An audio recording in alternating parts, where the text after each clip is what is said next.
So by far the biggest MMO coming out this year has to be Throne in Liberty, and it's actually coming out in a couple of weeks, which I think most people are pretty blissfully unaware of, because this game has about as much hype as Season 2 of the Rings of Power. But I've done a little digging and a little research into this game, and I think, to be honest, that is a little bit unfair. This game actually does look pretty interesting. It's definitely got potential, providing they have listened to player feedback and, don't mess up the launch.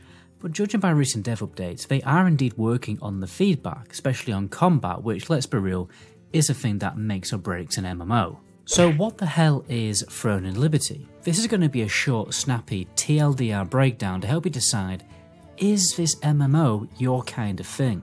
Is this your thing? We'll cover the main details, what kind of content does this game have, the game systems, social features, and all the unique and interesting gimmicks. So where on earth did this game come from? Well, it's been in the oven since 2011. Yeah, it's probably older than half the TikTok population by now.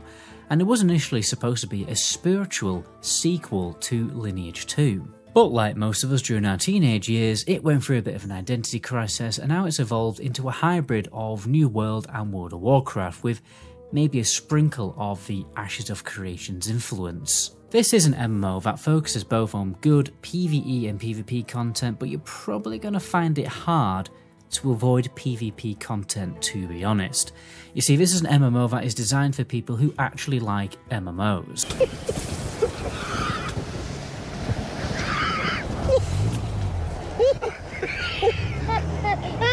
There is solo content, but it isn't heavily focused on solo content, and you will probably be missing out on most of the fun elements of this game if you're playing the game solo.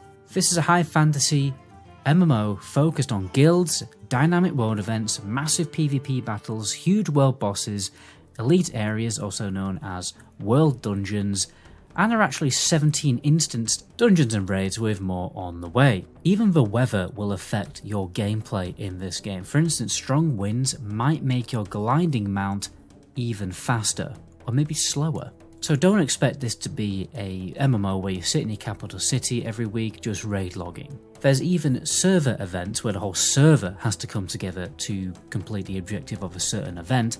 But then there's also global events where every server has to go and do something. Who knows what that's going to turn into. By the way guys, in the future I obviously will be playing this game and doing a really big review, so be sure to subscribe so you don't miss that video. I'll also be live streaming on my channel for the launch, and we're going to be covering loads more MMO content in the future. So what the hell do you actually do in this game? Well, let's start with the leveling experience. So you've got these two codexes, the Adventure Codex and the Exploration Codex. The Adventure Codex gives you a story-focused questline with voice acting and actual actors to immerse yourself into the world.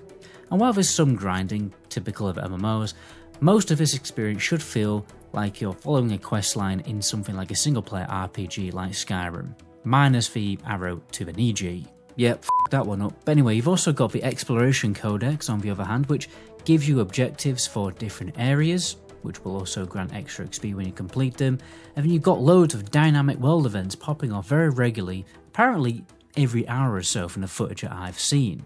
There's always something happening in the open world. You're not just hopping from quest hub to quest hub, killing boars, picking up berries from the ground. It's a very diverse leveling experience. There's also a bunch of secrets that require little parkour, plus there's always going to be random rare world bosses to hunt down in the world too. If you've played anything like Guild Wars 2, at the end of the day it's the same developers as Guild Wars 2, expect stuff like that. At endgame, you've got dungeons, raids, and even more world events. And if you're into PvP, there's also castle siege battles twice a week, where guilds basically fight for control of a huge castle, and the winning guild obviously gets loads of sweet rewards, which the other guild can actually try and steal. Siege battles aren't just kind of like your run-of-the-mill run up and hit things. You actually need to break down castle walls with these golems. And there's even golems that kind of serve as a glorified Uber, letting players ride a platform to leap over the walls. After the winds are strong enough in the game, you can actually glide over the walls yourself, assuming you launch from a high enough cliff nearby. There are huge monster invasion events, hybrid PvE and PvP events, seasonal shenanigans, and contracts, which are basically like the world quests in World of Warcraft. The point is, you're not just going to grind gear, and then sit in town waiting for raids to reset in this game. You're going to be out in the world doing things, proper MMO stuff. There's also going to be battlegrounds and arena to sharpen your PvP skills so you don't absolutely suck in those big castle battles. The combat itself is very similar to World of Warcraft's tab targeting style. Originally, combat was criticised for being very clunky in the game, likely because they are preparing for a future mobile version of this game. But apparently, according to a recent news post, they have extensively worked to remedy this by improving the movement and the camera in the game. The most important game system has to be the class system, because there is none. Just like New World, you pick a weapon, level it up, and choose a loadout of 2 weapons, and that's it. It's a buffet for build enthusiasts. Equipment upgrading is hands down one of the best systems I've ever seen. You don't have to say goodbye to that low level sword that you upgraded at level 5. Instead, you can transfer the XP you invested into this weapon into a new weapon at level 20. So there's no wasted time, no regrets, just progress. And there is going to be crafting in the game also. You can craft your own gear, there's also mounts and pets. And by the way, mounts are kind of like not how your typical mounts work in MMOs, but you actually transform into your mount. The pets in the game are going to provide little bonuses like increasing the chance of you gaining a certain resource while you're out doing open world stuff. Guilds are going to be the lifeblood of this MMO. You're probably not going to see many small cozy guilds.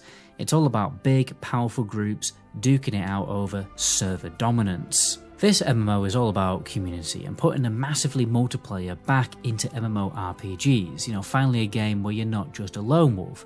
The MMO part actually means something in this game. In short, Throne of Liberty is an MMO that's really about being an MMO. It's bringing back the guilds, the social dynamics, and the open world chaos that made games like WoW great in the vanilla and TBC and Wrath days. Anyway guys, that is more or less the gist of this game. Let me know if you want some more detailed videos in the future.